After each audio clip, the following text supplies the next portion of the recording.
Drunk and drive प्रकरणातील आरोपी विशाल अग्रवालला 14 दिवसांची न्यायालयीन कोठडी। अग्रवालसह 6 आरोपी सोमवारी जामिनासाठी करणार अर्ज, तर 2 पोलीस अधिकारी निलंबित। पुण्यातल्या अपघातानंतर अजित पवार पहिल्यांदा पुण्यात। अपघात प्रकरणावर बारकाईनं नजर, विरोधकांच्या आरोपांना उत्तर।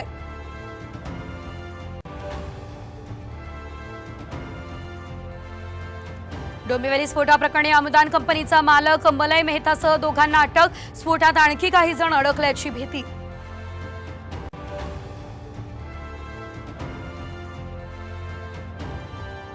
परळीमध्ये फेरमतदान घ्या, शरद पवार गटाची निवडणूक आयोगाकडे मागणी। बूथ कॅप्चरिंगचा प्रकार झाल्याचा आरोप।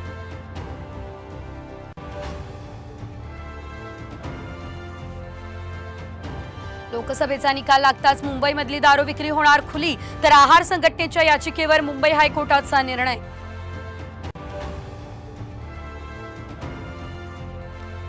राज्यात 73% भागात दुष्काळ सदृश्य परिस्थिती, सरकार काय करतंय, शरद पवारांचा सवाल। तर दुष्काळावर राजकारण करू नका, फडणवीसांचा पलटवार।